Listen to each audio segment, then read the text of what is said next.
Hi, Andrew. Hello. How are you doing? I'm all right. How are you? Good. Glad you're here. Yeah, good to be here. How's life in the land of Virginia? It's wonderful. We'll get started at 2 past the hour, I think so. 6 Great. minutes. And how are you feeling about this? Great. Feeling great. We have 2 attendees in the room already. Okay. Very fun. Well, I'm ready. I just talked to Steve Chu. He called me out of the blue. And he says hi. Tell them I said hi back. We don't have a waiting room. Oh, okay. Everyone is just in here, apparently. So that's great. Zoom didn't do waiting room this time. So Been there before. Hi, friends. easy. Everyone will just join as they come then. We just need our other 2 panelists and we will be set. Sweet.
Good afternoon, everyone. Thank you for joining us for this session of FOCUS24. We'll wait just a few more minutes. We have 2 of our panelists still joining, and then we'll get started. So just bear with us and we'll get started soon.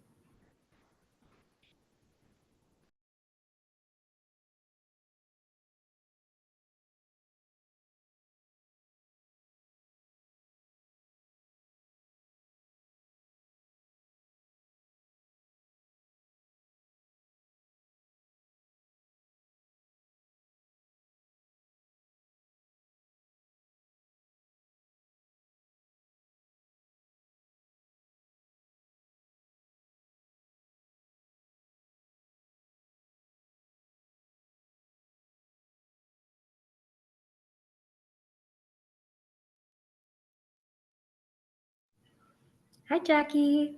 Hello, how's it going? Good, how are you? Mhm.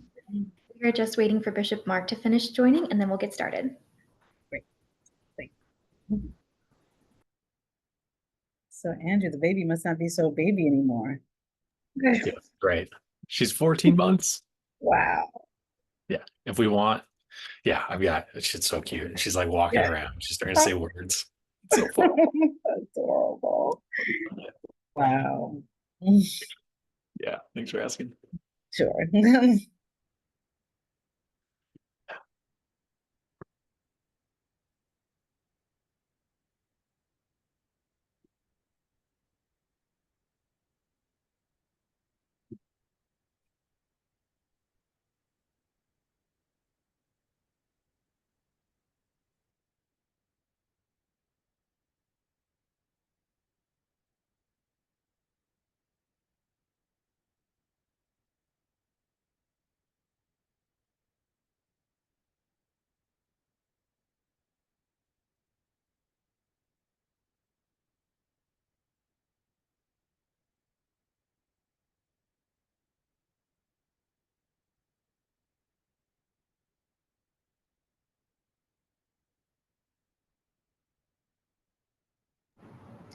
While we wait for our final panelists to join, you can see in the chat, it is open for everyone to chat with each other. So you can go ahead and introduce yourself. If you'd like to state what organization you're from or where in the world you're dialing in from, that chat is open for all of us to get to know each other, and we'll begin in just a few minutes.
Okay, I think we'll go ahead and get started, and hopefully Bishop Marc is able to join us in a few minutes.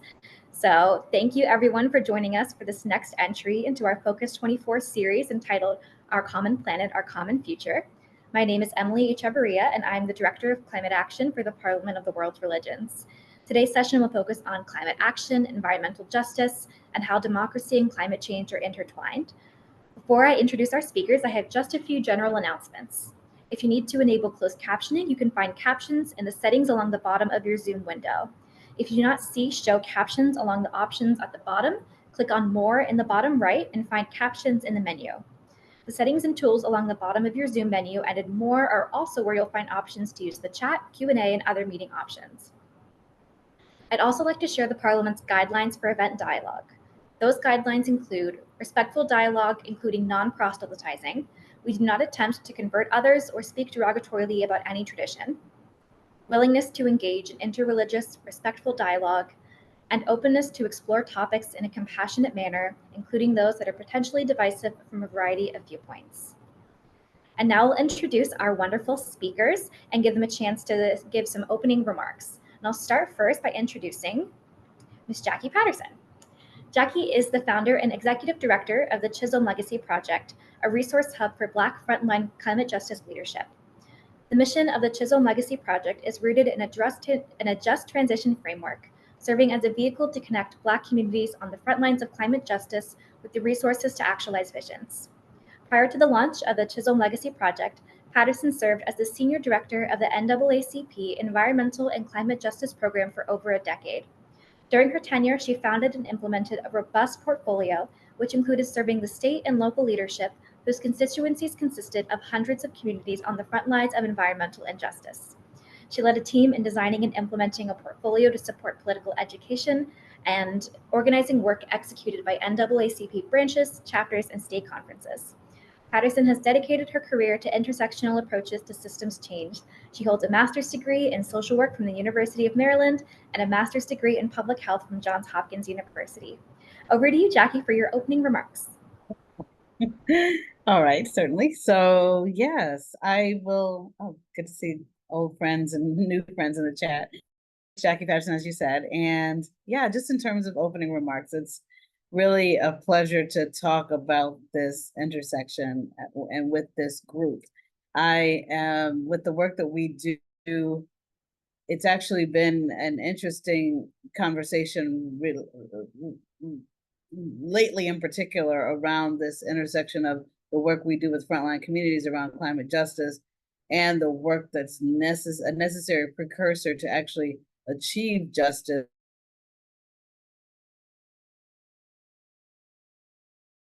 The communities that we are focusing on now as a Chisholm Legacy Project are the communities that are the most. Can you hear me okay? I see my connection is unstable. You hear me okay?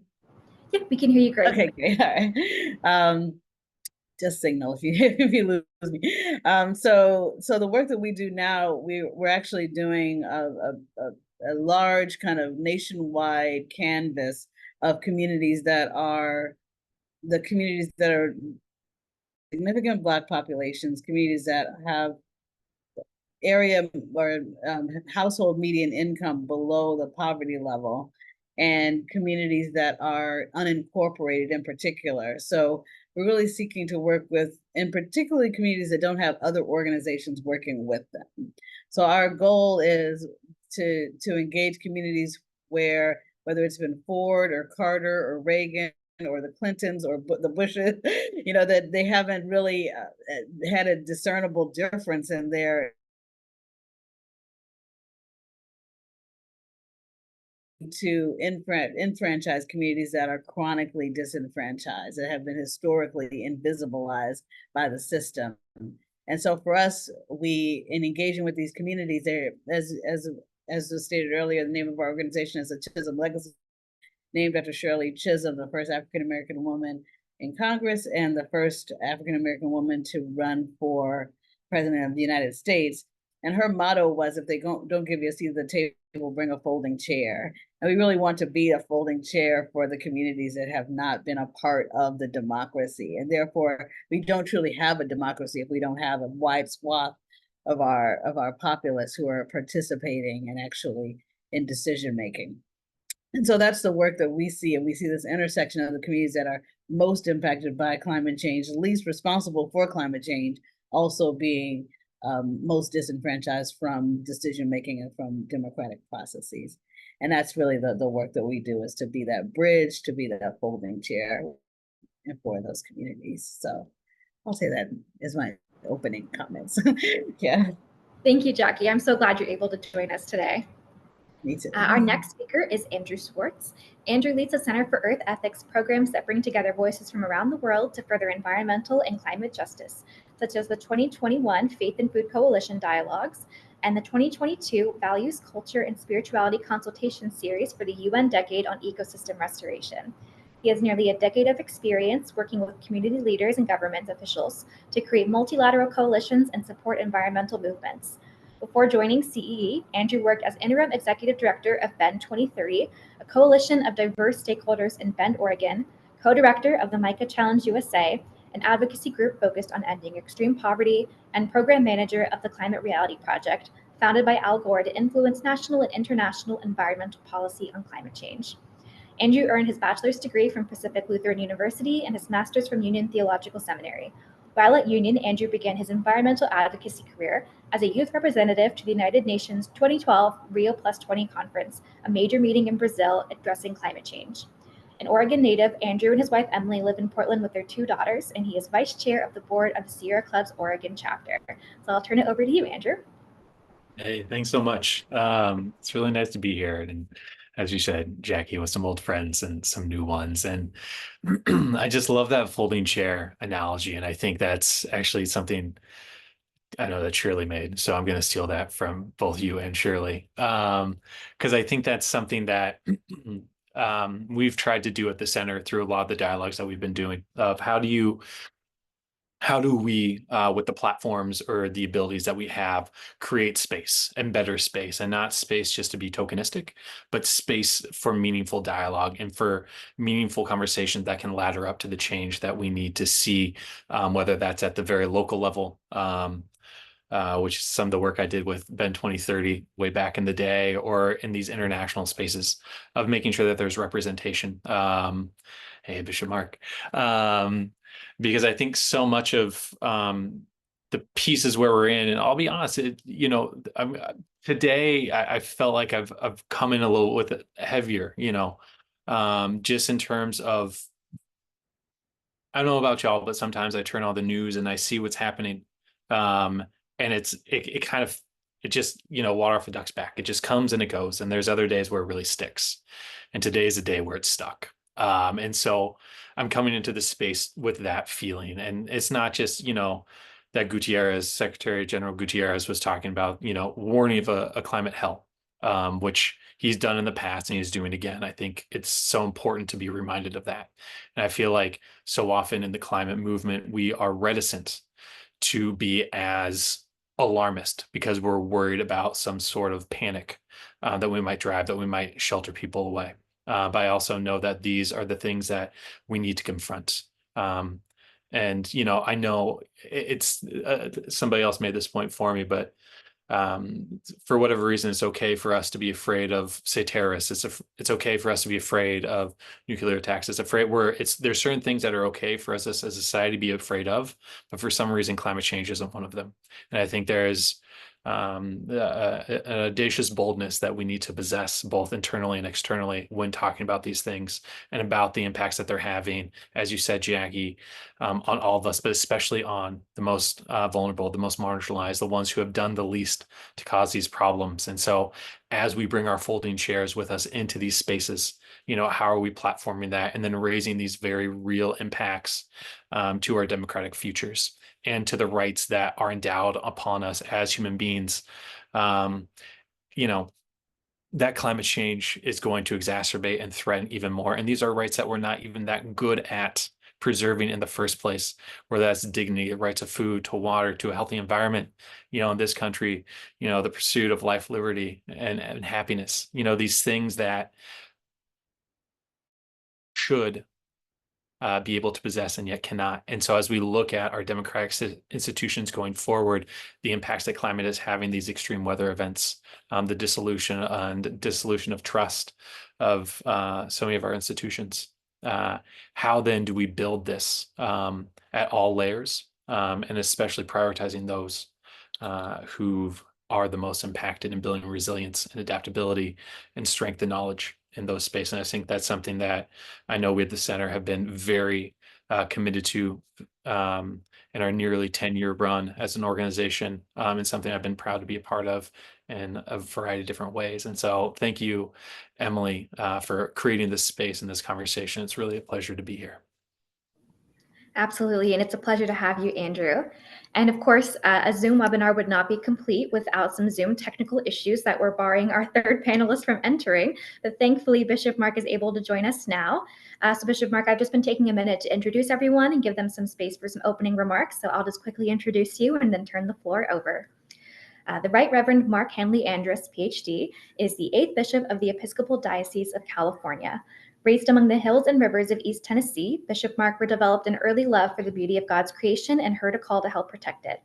As Bishop of California, he leads the Episcopal Church's delegation to the annual UN Climate Conference and serves as presiding bishop Michael Bruce Curry's representative to the Anglican Communion Environmental Network.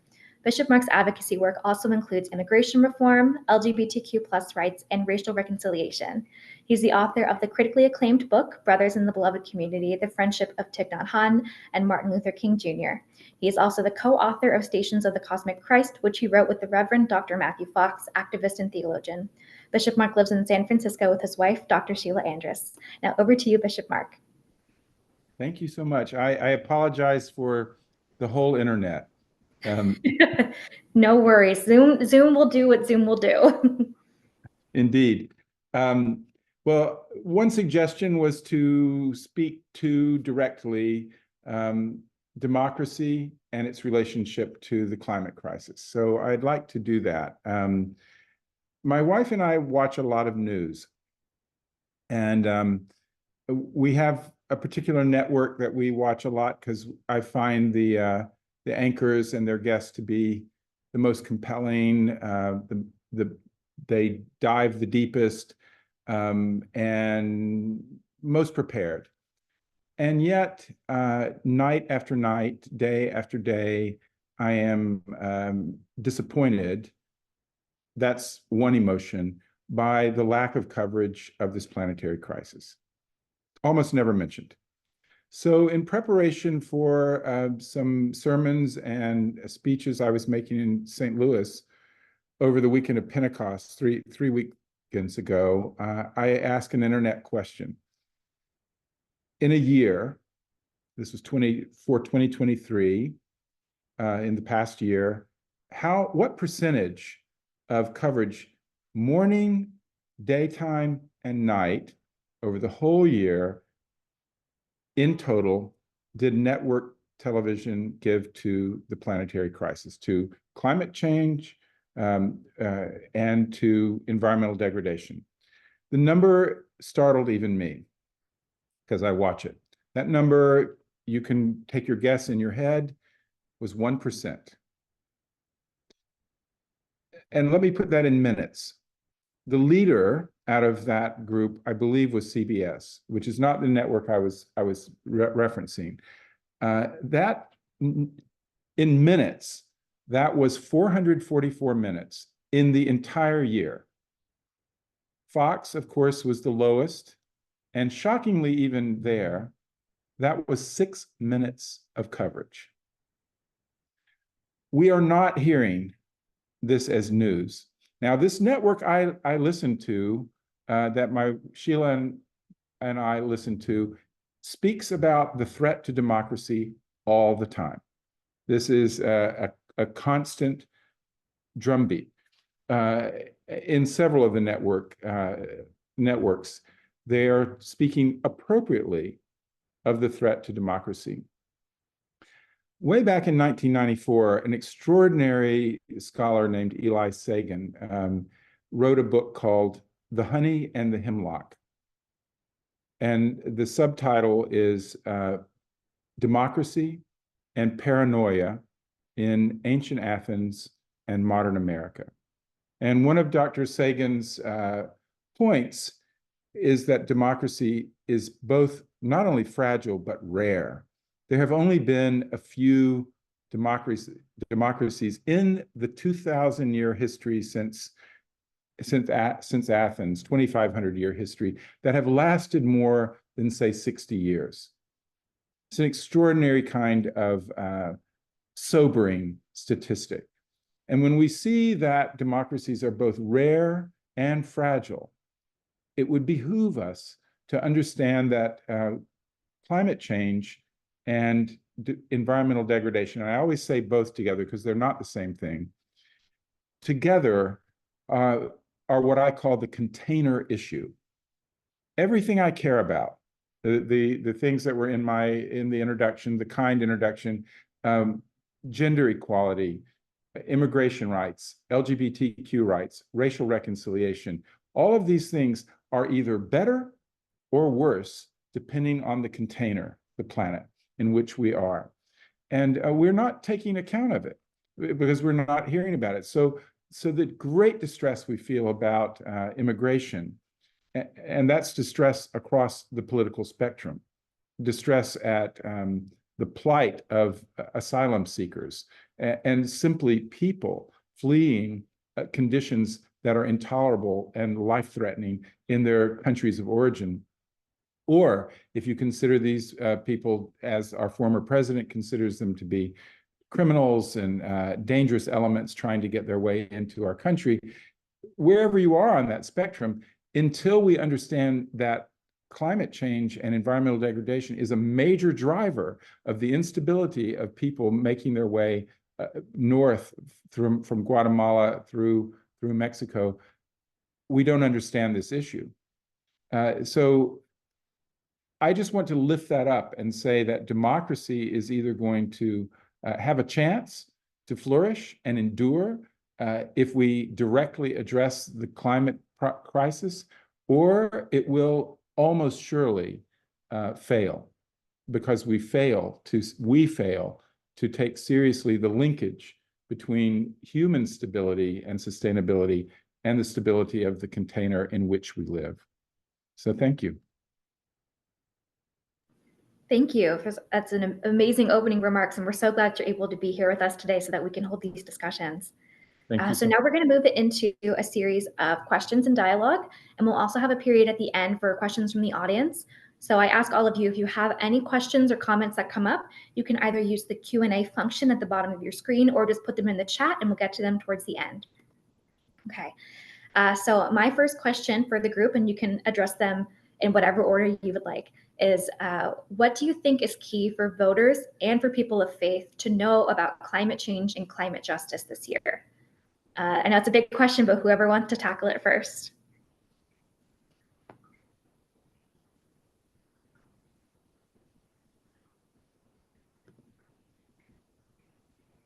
Well, since I'm barely finished talking, I'll just keep going and then clear myself off for the two great esteemed panelists. I think people need to be really discerning about even people who say that they recognize climate change, which many of our legislators do not in the House and in the Senate, and their former president. Even if they recognize it as a reality, I think voters need to be discerning about what their solutions are. There are many, and it's mostly Republican legislators who are saying that the answers are basically under the geoengineering kind of heading. We can engineer our way out of this, and we should be really not only critical, but we should dismiss this idea. Their idea is you don't have to change. We don't have to change our lives.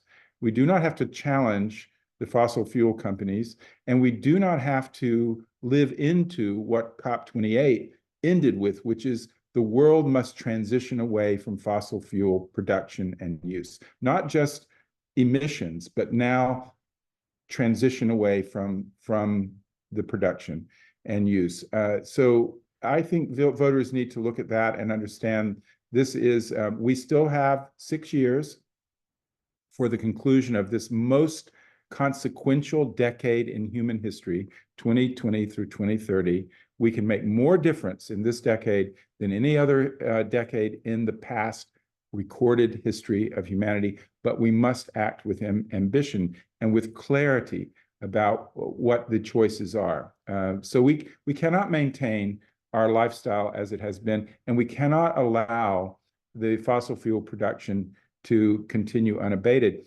And incredibly important, we must commit ourselves to just transition for people who depend on the fossil fuel industries and allied world for their livelihood. So we can't just say, bring it to a halt. We have to work in solidarity with people whose lives will be disrupted by that.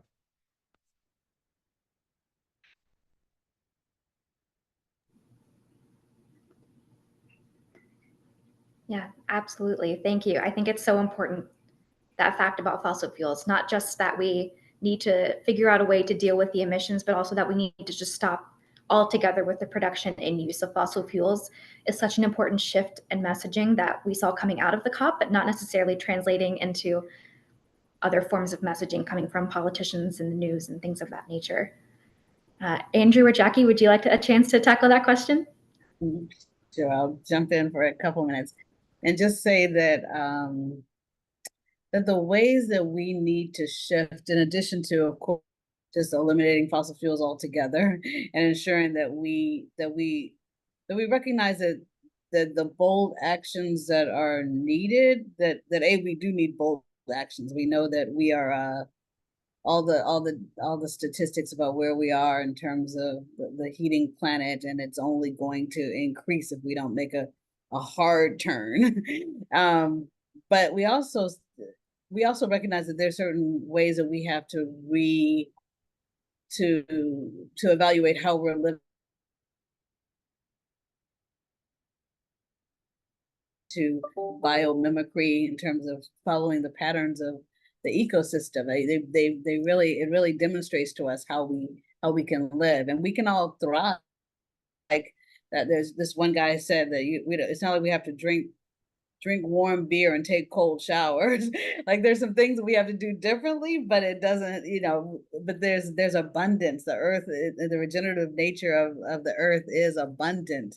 We just have to reconnect with the earth in a way that we have been disconnected from. We have to recognize the interdependence that we have with the earth and with each other, as opposed to the extractive nature of how we engage with the earth and with each other. And in so doing, it's actually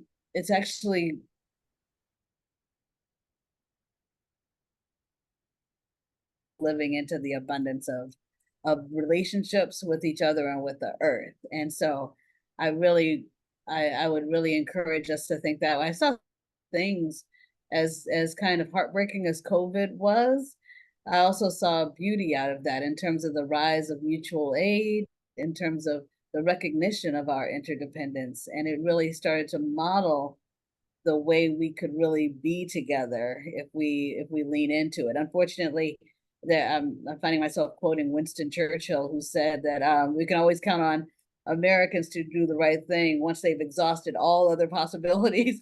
And so it is a shame that it kind of takes us that. But unfortunately, we are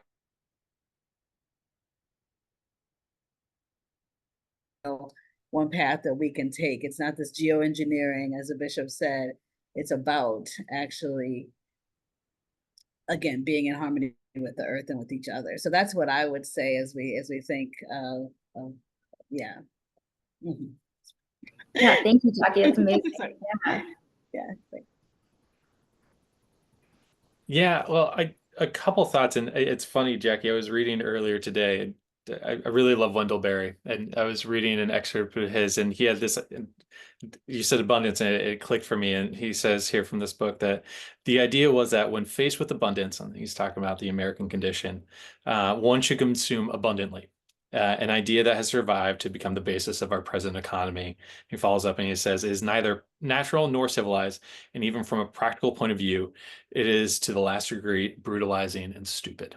And I think about that word brutalizing that he uses there, because to use abundantly in one direction means to create a deficit in another. And I think we're very much seeing that, whether this is in the American context or the global South, global North context, where in order to live in one way, it requires such a grasp a resource from another. And so it just, that rang true for me. And so I'll say a couple things in response, Emily. One is I've been doing some work here in Oregon around elections and finding ways, and this comes back to something you said, Bishop Marc, around just the attention towards climate, or even the economy of attention towards a climate, and how much work we've had to put into languaging climate into these issues and making them companion issues, not the issue, but a companion issue, to help people understand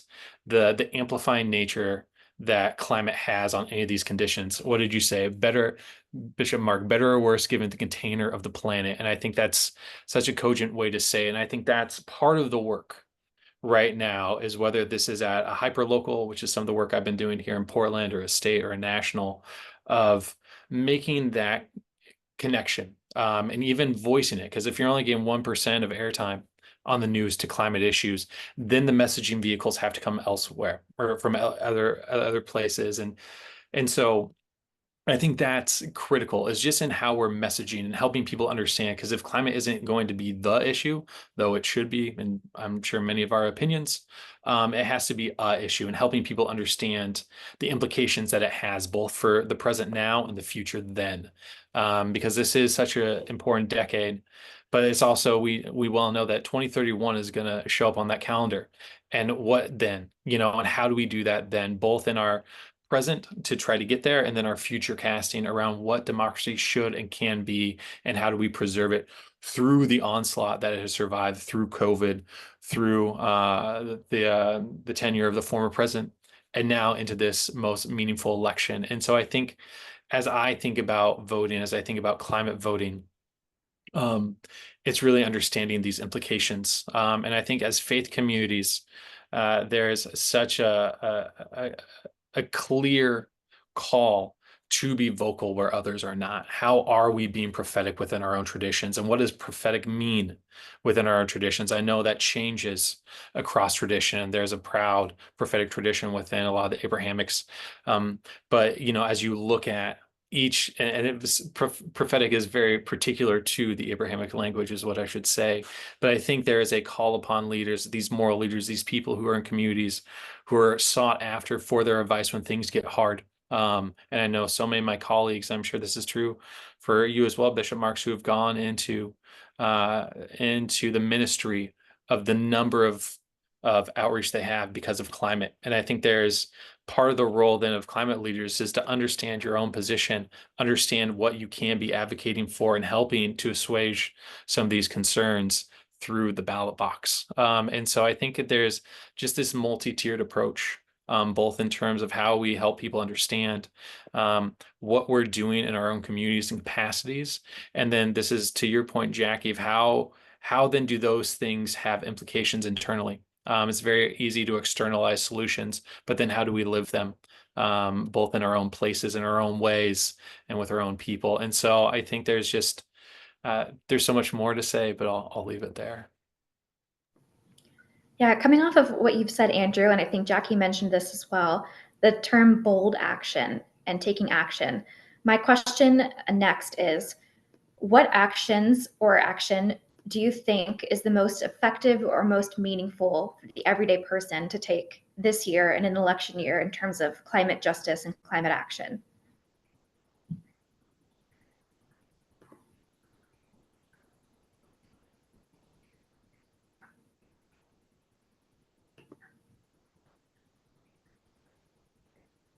I'll follow your suit, Bishop Marc. Last speaker, first speaker. So I think, this is one that like bold action. It's funny because it doesn't seem that bold, but this is just a personal action. Is just trying to go plant-based. There's just, as an individual, it's like the top thing we can do, right? Is how do we start our own consumption of meat? How do we disentangle ourselves from, some of these societal mores that say this is how things should be? So I think there's one, but I think in terms of, thinking systematically, as an individual, and this, again, I'm going to harp on what you said, Bishop Marc, is there's there's an information deficit. And so how can we make sure that, whether it's through our own personal capacity or through our own, and I know a lot of us are very engaged, but through our own community mechanisms, through the pathways that we have, continue to champion the message of this is what it has to do with. And I think so much of it is this, and making it very place-based. I feel like, especially in the American context, as I'm talking to different folks around here, there's always this out there sort of problem, this NIMBYism, but in a different sort of way of not really understanding the climate impacts that are coming for your own community, for your own people. There's a comfort in the degrees of separation that so many of us feel from these impacts if you're in the global north, or if you have the means to look the other direction. And so there's that aspect of here's how it is for so many others, that messaging platform, this folding chair that you were talking about earlier, Jackie, of how are we advocates with that folding chair, but then also breaking through some of the constructed ignorance that we have created for ourselves to make us assume that it won't be me next. Because I feel like within the American context, that is it. As you were saying with a Churchill's quote, right? Like, we're very good at stuff until after we exhausted everything else. And I think that's something that this hubris or this ignorance is becoming quite exhausted. And we're feeling it very dramatically. And so I think that's something that in our positions as individuals or as features within our organizations and what we're doing, really helping to drive that message home. And then helping, and this is what you were saying, Jackie, this isn't warm beer sort of situation right here in cold showers. There are things that we can do. Here's the next step, because we can't stop at, this destruction. Here are the tools then that we're building with together communally. And I think that has such power and resonance.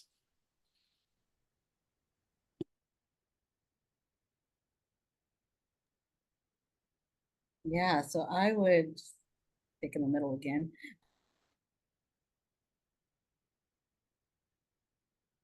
Andrew, to lean into localism, and really recognizing that it is through coming together and engaging in more cooperative local societies, whether it's becoming more maker societies locally, really building the local economy, and making sure that the commons are available to everyone locally, whether we're starting to generate our own energy, we're starting to make sure that we have our own water systems that are intact, that we're growing our own food locally, and ideally plant-based diets.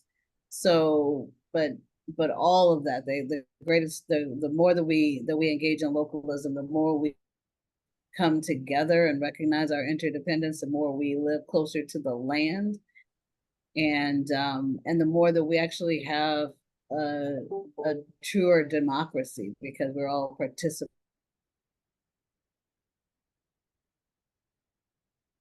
Another thing that folks need to do is to get educated as we do enter that ballot box, because and it's not just about who's our congressional representative or our presidential representative, but get educated around offices like the Public Utilities Commissions and commissioners. That's in places where they're not appointed, but recognize that some of these offices that are critical to the decisions that are going to get us out of this climate crisis. So those would be some things that I would put forward. Thank you. Yeah, thank you. I want to, before I actually directly answer the question, I want to say that Jackie's, Dr. Patterson, you're naming your project, the Chisholm project in honor of Shirley Chisholm, I think is just such a healthy, brilliant way to talk about embodiment and intersectionality and put it in a person, a tremendously admirable person. And I that's kind of a way forward for people to really understand that this is not abstract. This is not abstract.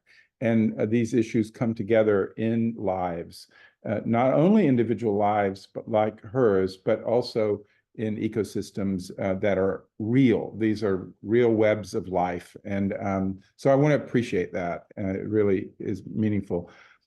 Since, Emily, your question had a specificity, as I heard it, about this year and this election, I'd like to suggest that each of us find 3 people in our lives and connect with them about their own sense of where they are with the climate crisis. Most people do believe it is a climate crisis. But we know that voter turnout has gotten lower and lower, and that it could be quite low this year, and we can't afford that. So I would say, be specific. Find 3 people, talk to them about what is at stake in terms of the planet, not just democracy, but in terms of what people are feeling about their communities, the community being defined as the beloved community, as more than even the human community, but certainly the human community, and encourage them to vote. And in that, avoid the false equivalencies. These are not equivalent choices. When people say, I don't like Donald Trump and he's a bad person, but I don't like Joe Biden either, this is not allowable. And major news sources like the New York Times do this all the time. They trade in these equivalencies, and it is very distorting and very damaging. These are choices with tremendous consequences depending on which way your vote goes. And to help people understand that is, with humility and without hubris, I think is our task. We have to help people see that it is not 6 of one, half a dozen of the other. These are tremendously consequential choices. And I really love the down ballot call. And I would say one to pay particular attention to our school boards. Our children in our schools are getting woefully different educations on the planet, on biology, on ecology. Texas, so many children are being deprived there of real information that's science-based, that's fact-based. Whereas here in California, people are getting a better education. We have poor schools in California, but in terms of access to real education on climate and on environment, there's disparity in the United States. And we need to, that poor educational outcomes is driving a lot of the bad choices that people are making politically and in their lives. Thank you for that, Bishop Marc. I really enjoy the simplicity of that action you're calling us to. Everyone knows 3 people. It's something that is so accessible for everyone to do. And it's such a small action you can take that there really isn't a reason not to do it. So I think that is a great thing that we can all go out and do today. Coming off of this, a couple of things that I've heard you all mention is working within our local communities and our own networks. So working from home first. So I would say my next question is about how we bring these communities together to make good decisions for our climate challenges again. How do we unite people? And what kind of partnerships and resources do we need locally to foster these good decisions and these communities coming together?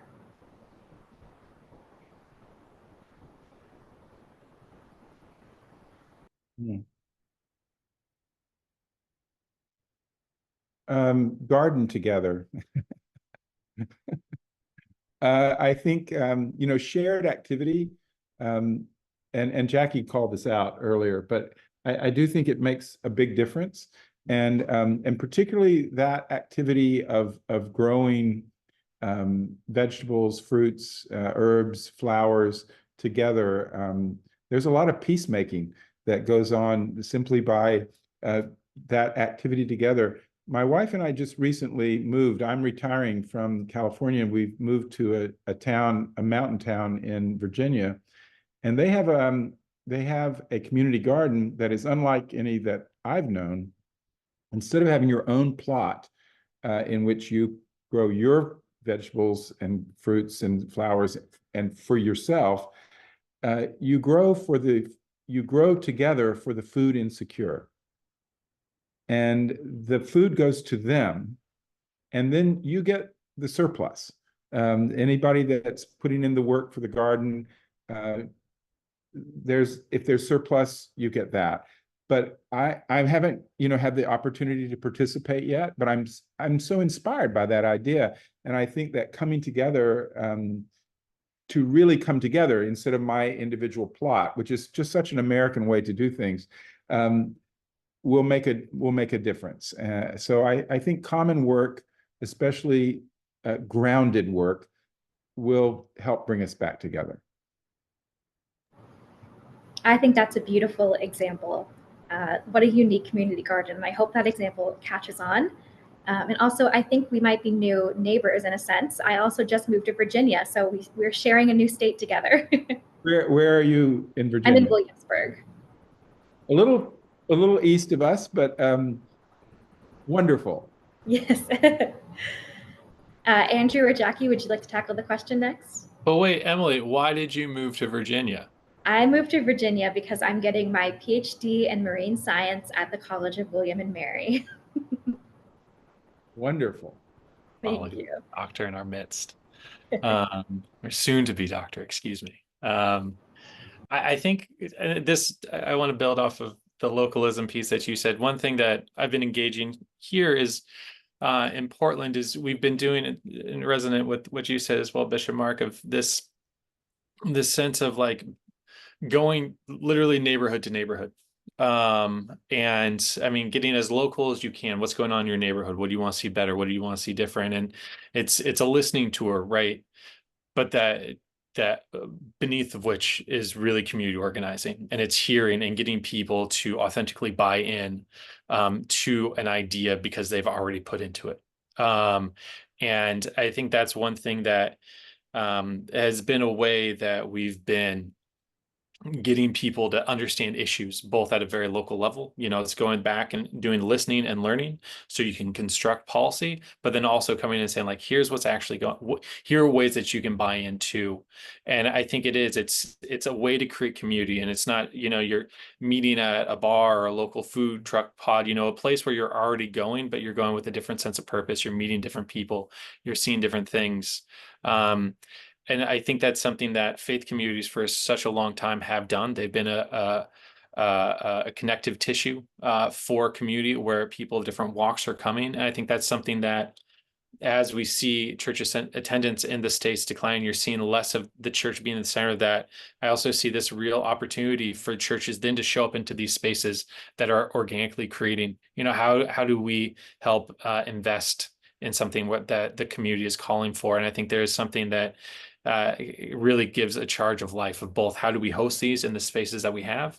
And then how do we contribute to spaces that's already existing in? And I've attended a number of these in Portland and have really I've learned about my own city, a place that's 40 blocks away because they're dealing with different stuff than I am. And it makes me think about my own position in the city and what I'm doing. So, all right, well, how do I care differently now? I didn't know I need to care about this as a citizen in Portland. Now I do, because I was blind to it because it wasn't mine. And so I think there's a lot of that I found a lot that has been very beneficial to me, and I know to others as well.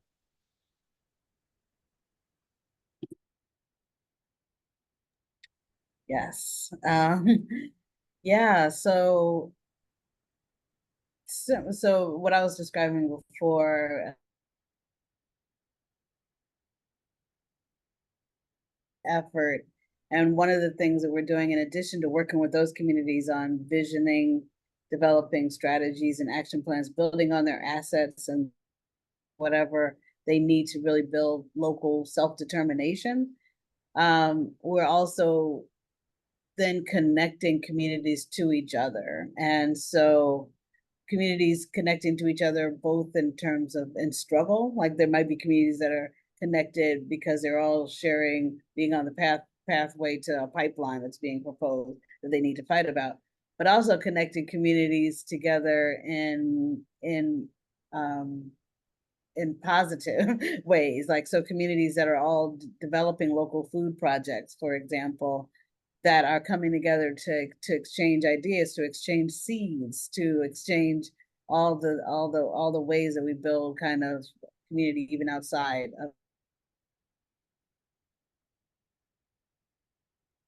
engaging around not only kind of building the type of local situation that's going to be for our well-being, our regeneration, our cooperation, building the types of systems that we need, you know, at a national, national level, and indeed global level, because we could really even get into this not in my backyard if we only focus on our local level, on our local situation. We really do have to connect with not only communities within our nation, but communities that might end up being the ones that are where coal is being exported to. We've gotten it out of this being burned here, and then it gets burned someplace else. But if we connect there, then it's not anywhere, not just not in communities, both for the positive and for the fight as when necessary. So thank you. Yeah, thank you all.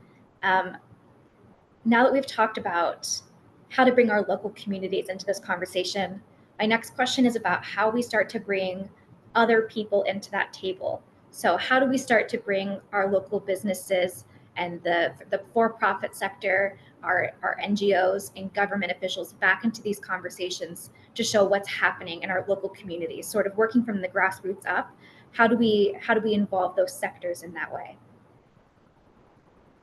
Or how should we, if we're not doing it the way you think we should already? I will follow the pattern of the last person speaking.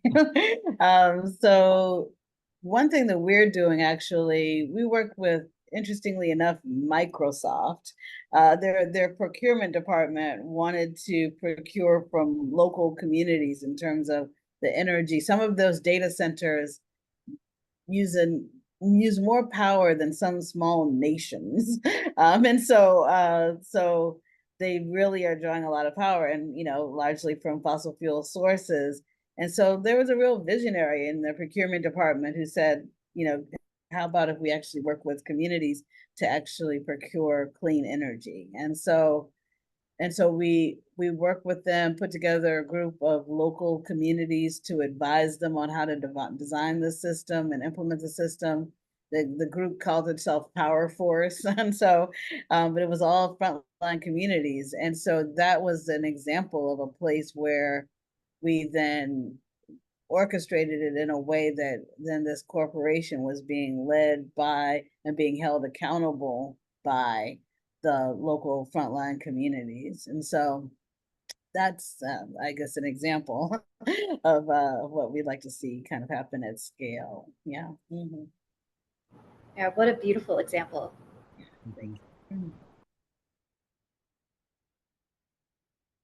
Well, as you said in my in the introduction, which again was very kind, I wrote this book out of my PhD dissertation about the friendship of Martin Luther King and Thich Nhat Hanh. And Thich Nhat Hanh in 2014, just shortly before he had the devastating stroke that robbed him of speech and the ability to write, said that the day that the Reverend Dr. King was assassinated, he was devastated.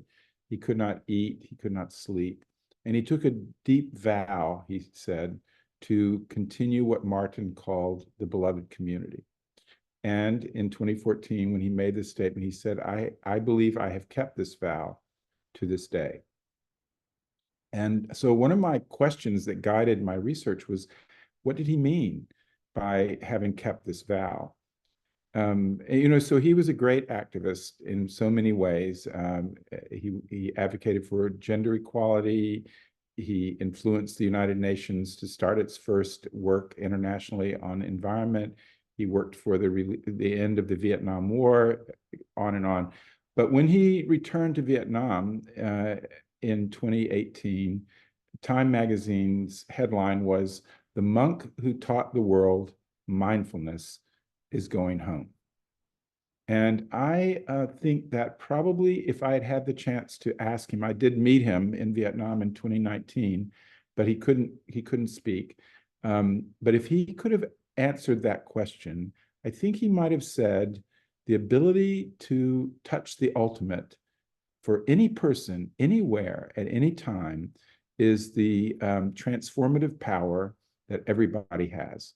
And, you don't have to, so for common cause, for politicians, for business people, for people of faith, for all these people, the gift of understanding that the change can start right now within me, without any tools, without any access to power or to privilege or anything else, that this is within everybody's power to do, is something that's a gift, and it transcends party or ideology or race or gender or country of origin or identity. So I think that, and if we could call it prayer. Thich Nhat Hanh often called it prayer, but we don't often hear that with Buddhism, but he did. So whatever language that we want to use with our friends, maybe with people who don't consider themselves our friends, but to encourage them and say, you have it within you to take the action that changes the planet right now, would be a gift that would help us come together.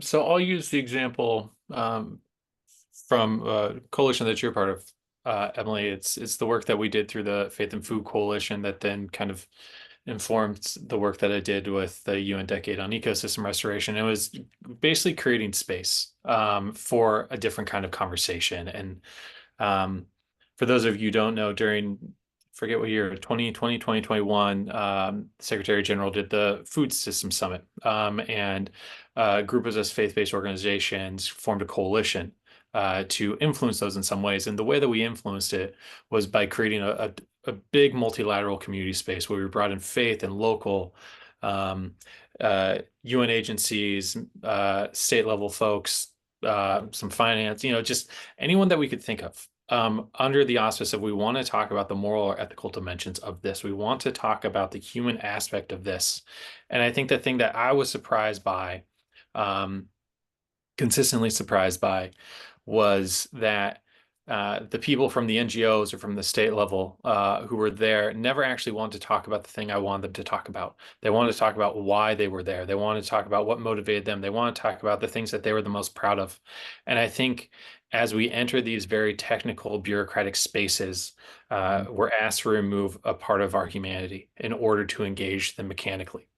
And by creating a space where you invite a person's whole self in there, their whole perspective, with only a modicum of judgment of like, don't be mean, and you get a really dynamic conversation. And I loved some of the moments that emerged from that, whether it was between a farmer and a UNEP person who was just like, I've never even thought about this before, or hearing a perspective from somebody in a banker at a state level and just going, oh, this is why. Because there's so much opaqueness in our conversations. Part of it is just because that's how we've been taught to talk, and part of that is because we just don't know. And I think there's something, a shameless plug now, for a conversation guide that we created on ecosystem restoration. It really follows that formula of how do you bring people together meaningfully. And I think it's more important than ever right now. And whether it's on these big international stages where we're really seeing into each other's lives, or in our own communities and asking people from different backgrounds into this space with purpose. We are trying to talk about this to do that. Please tell me what you think, in a more salon style conversation.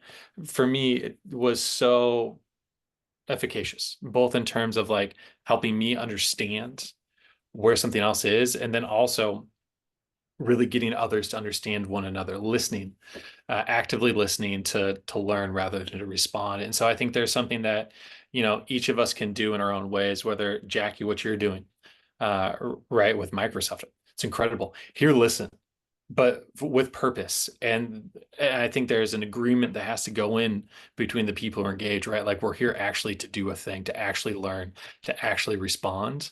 But if you can set up those conditions, and actually create meaning and benefit, wow. And I think that's something that, Parliament, y'all are doing this as well with these spaces, right? Like bring in your full self. Here's how we're going to get there. And I think it's just anyone can do it. Well, not a lot of people can do it. But everyone can be engaged. So that's my thought there.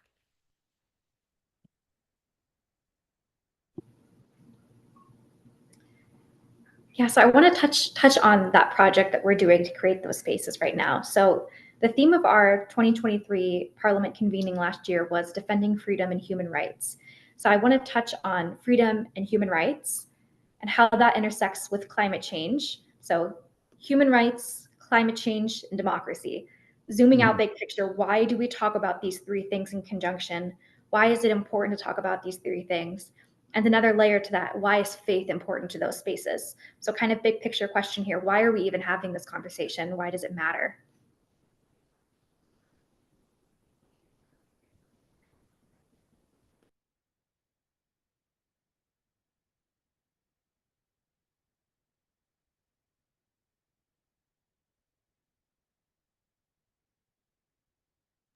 Do I have to follow the program? Do I have, last speaker, first speaker? Great. Because if we're not, we just have to, right? I mean, I think it's just one of these things where there's such a deficit of this conversation. And I think there's a presumption of action by someone, but why not me? And why not now? And I think that's really as it's funny. I was having a conversation with a dear friend, Steve Chu, earlier, and we were just talking about the attention economy and how it's so saturated and so overwhelming. And for as great of an opportunity as we have to talk with one another about the things that matter the most, we rarely do because of the myriad things that enter our inbox or our phone or whatever it is during your day.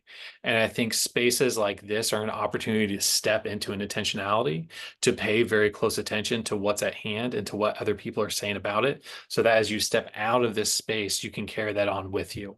Because I can only know what I know. I only have the experiences that I have. But by being into this space like this, from hearing from others, it provides me a better ability and a better knowledge. And I think there's something to be said about knowing for the sake of knowing, just so you can feel like you're keeping up with the moment. And then there's knowing with a deeper purpose, with intentionality behind that. And I think this is one of those intentional knowledge spaces. You're constructing, you're learning, you're allowing yourself to be challenged, and in that challenge to grow. And I think that's what we need a lot more of, is an opportunity to strip away some of the presumption, to see something differently, and then to act accordingly. And so for that, I think, is the purpose of a space and a place like this. And at a no better time than right now, with everything that's going on in the world. It's also a way to fortify ourselves. These are hard times. Like, things are scary out there. There's a lot of anxiety. There's a lot of fear. And it can be very lonely. Again, despite the fact that we're more connected than we ever have been before, it's also, people have never been lonelier. And so what then is the role of community? What is the role of this localism? Yes, it's to create action, but it's also to break through so much of the fear and the anxiety and the loneliness that we're feeling, to see somebody as themselves, as they are meant to be. What greater gift is that? What greater gift than the gift of attention? And so I think for that, I'm grateful for spaces like this.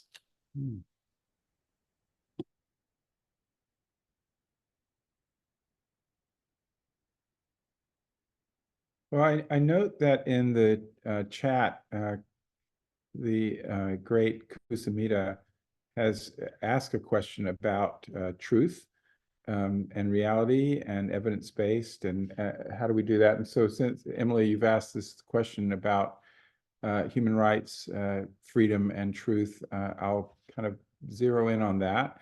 In my sacred tradition, there is a set of famous phrases that truth will set you free.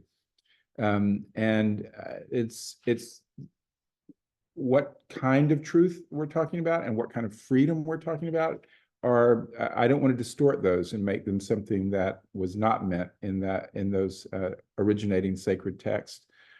But I do think that there has been a false separation between evidence-based, science-based truth and faith-based truth.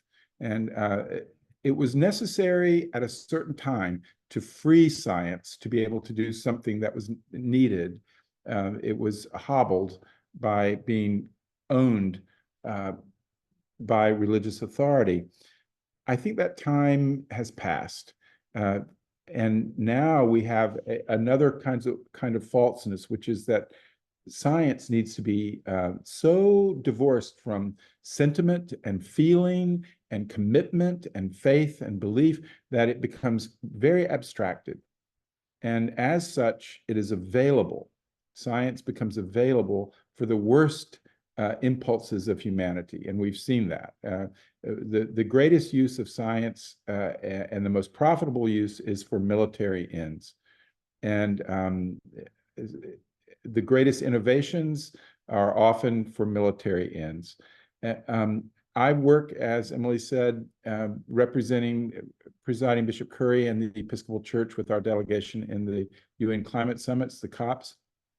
And there I've noted that two of the great groups that are on the border of the negotiations, we are not there, we're observer bodies, are the IPCC, the scientists who advise the COPs, and the faith bodies, which are always there advocating, but we're on the margins. And I think it's time for those scientists, the IPCC scientists and the interfaith world that is gathered around the COPs, to start talking directly to each other and making the peace that is really there between truth that is evidence-based and truth that is based on our faith and our hope, and finding that we don't have to fear each other and that we can actually flourish with each other. And I'll just end that by saying the truth that Jesus speaks of as setting us free is the truth that love is the central force of the universe and the central force of a human life. And it's not abstraction. It's not cut off from human life, from life in the universe and life on the planet. It is based on love. So there we are.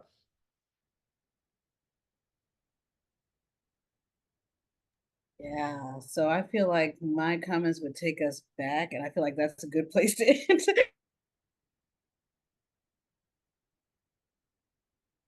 That line on that note, love. Yes, please. Thank you. Well, Bishop Marc, you mentioned about military developments and how a lot of our science is focused on war. We actually had a question in the Q&A that addresses that, and it's a big question, so I'll give you all of you some time to think about it before you respond, but this is the question. Can the panelists talk to the environmental impacts of war around the world? It has been estimated that in the first 2 months of Israel's war in Gaza, the equivalent of 1.5 million tons of coal has been used. Environmental destruction is not just collateral damage, but a target of the Israeli army. Does this reality not speak to the importance of cross-issue organizing between climate justice and the anti-war movement? So another opportunity for us to work together as communities.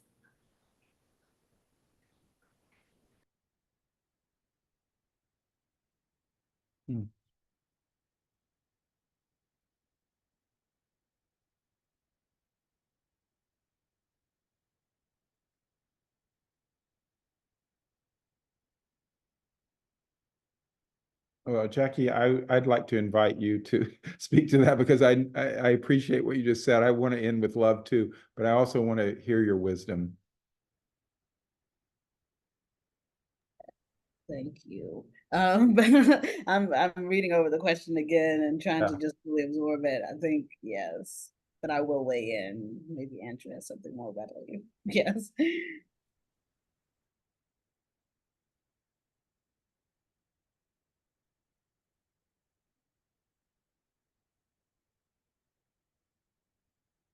Well, as you come to that, I do think one place this comes together is nuclear power.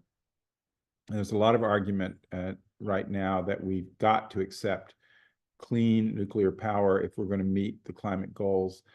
I'm not sure. about that. I'm not sure about that. It was born as a war effort, and enormously destructive, and we breached all of the conventions of how war, if war must be engaged, the just war protocols that guide us, especially the death of civilians, was incredibly violated by the use of nuclear force, as it was with bombings before that in Dresden. Not alone, but I think we've got to be careful as we do have to ramp up ambition on climate action, to not accept without deep thought and prayer technologies that have their origin in mass destruction. And we cannot cavalierly say, oh, well, we'll find ways to deal with nuclear, quote, waste. Joanna Macy, the amazing Joanna Macy, has created groups that pledge themselves to watch these places where nuclear waste has been sequestered and pass on the stewardship of those places to people after her, after the original people. So there's always someone watching those places. If we're going to embrace this originally war technology, that it came about as a result of this kind of abstraction away from human love, then we've got to put deep protocols in place that commit ourselves to the causes of peace and to the preservation of that over time.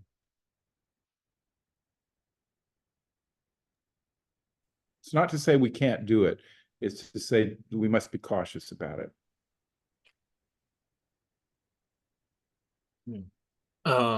Yeah, I mean, thanks, Marc. It's we're so complicated, obviously. And I think to the context of the question, does this really speak to the importance of the cross issue? My short answer is yes. I mean, I think there's, if the clarion call of the climate movement is that we're doing this to save humanity, then there's also this next necessary step of saying, well, where else are we saving humanity? What is the cross balance of this? And then how do we speak into these situations? And whether, and because Gaza and Palestine and Israel has become such the lightning rod that is. And I think what, my own personal opinion, what is happening to the Gazan people is just beyond the pale. And the sheer bombardment that they are forced to experience is a desecration of humanity. And as you said, to this question of, what are we doing here? To any rules of war that we've engaged, I think it really calls into so many things into question. But as a climate campaigner, as a climate advocate, as a person of conscience and morality, I can't not call out these sort of atrocities. And so then as a movement, I think there's something, and this goes into this larger question about the military industrial complex. How much does the US emit annually by itself, just in its military operations? It's absurd. And so there's this very, if we are trying to stop the march of destruction of our planet, we need to look at the things that are precipitating that march of destruction, not just of the planet, but the very people and the lives that live on it, human and otherwise. And I think, and this is something I'll end on, I think my colleague Aja Two Crows made this excellent point about war and what we're trying to preserve. And it's not just the planet, but it's these stories. I think part of the things that are lost in war are the stories, the knowledge, the culture that make a place what it is. The earth will always stand, but the people that reside there do not. And so we're also looking to defend the variability for our culture to continue, which is also a big part of this climate and this environmental justice movement. What are we doing to make sure that the stories of those who are impacted the most can continue, that we're defending that and amplifying it and creating pathways for life? And for me, part of that is also this anti-war approach of what are we doing to preserve the people, these stories, the ones that are being having an enactment of violence upon their very being. And so, again, a simple answer to say yes, and thank you for the question, because it's very complicated and needs to be addressed.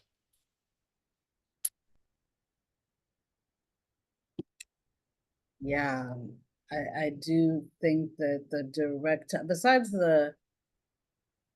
in addition to kind of the super practical uses of resources and how many greenhouse gas emissions come from the military and so forth, there is what war and climate change share in common is another quote from Martin Luther King: "We must learn to live together as brothers and sisters or perish together as fools." And both really get to this, again, super simple fact that it's only through cooperation, it's only through interdependence, it's only through love that we as humanity, as you said, the planet will go on, but we as humanity will be able to get through. So yeah, so just keeping it, as you said, super simple in that regard. Yeah. Yeah, and I'd like to add, there was an article in The Guardian that came out, I think, in December of this past year that spoke to this intersection directly. And there's a quote from now the former, at the time he was in the position, the UN Rapporteur on Human Rights and the Environment, David Boyd, and he was asked about the intersection of human rights and climate change and war, and specifically in Gaza. And he said, if I can find the quote, environmental consequences in Gaza should not be seen as secondary to civilian suffering. The Palestinian people will bear the cost in terms of illnesses and premature mortality for years after the conflict has ended. Wars exacerbate the climate emergency and push humanity even farther beyond planetary limits that are already breached, meaning that even regional conflicts have global consequences for everyone's right to a clean, healthy, and sustainable environment. So I think those words really sum up the answer to that question that we've all been addressing. Looking at the time, we're coming to the end of the session. So I just wanted to say thank you to everyone. Thank you to our three amazing speakers. If you have any final questions, if you want to put those in the chat. And then I'd like to give the three of you some time to share any closing remarks you have, any calls to action for our audience, or if you have any resources or websites or pamphlets or any sort of things you'd like to share with our audience. I'll give you guys all the floor to say any last thoughts that you have before we close out.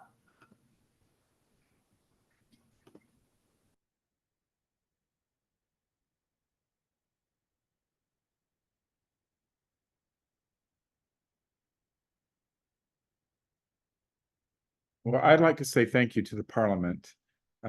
This move by the Parliament more and more into maintaining their historic commitment to a variety of planetary issues, but more and more into this commitment to understanding from the standpoint of the world's religions our place in this planetary crisis and its possibilities. I'm very grateful for that. I think it's a tremendous leadership position that the Parliament has taken.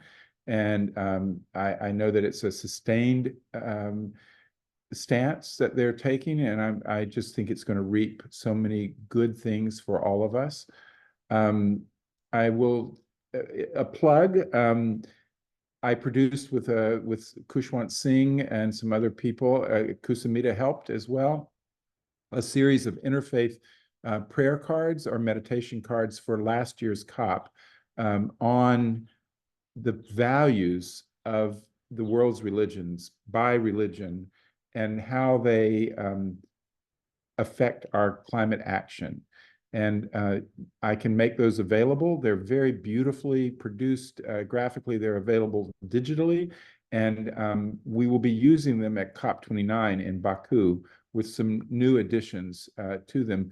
And there will be daily gatherings of the interfaith community in Azerbaijan in November to pray and meditate together on these values that come from the great world religions. And so I invite you to join us. It's one way you can join the International Climate Summit is by engaging in these meditation cards.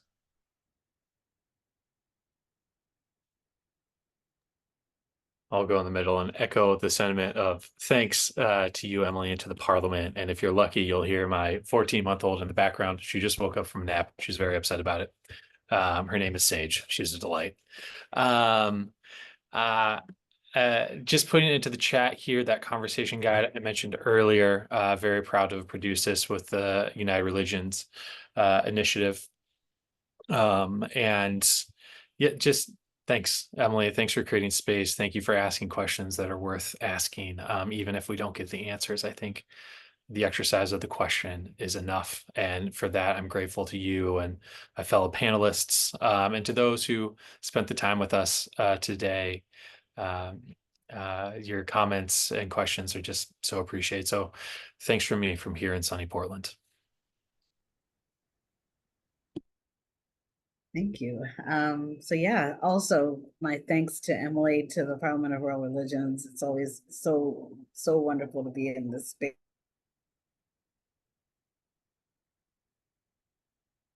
Bishop Andrew, and to their old and new friends who are participating in the conversation. Appreciate you all deeply.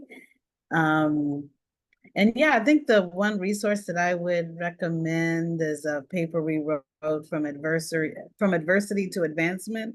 And it really talks about, it goes into 45 solutions around climate justice and everything from healing justice to solar energy. It's, it's hyper practical to really how do we live better together as people. So definitely recommend that. And yeah, looking forward to next time we're in community together. Thank you.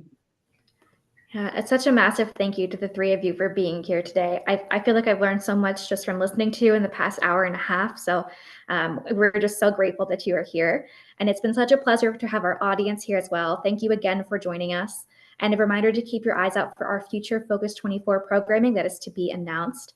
You can also rewatch any of our past FOCUS24 events on our YouTube channel or on our website under the Members Hub.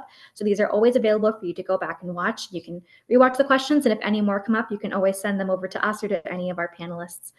We'd also like you to encourage you to engage in the FOCUS24 community space in Zoom throughout the year between events.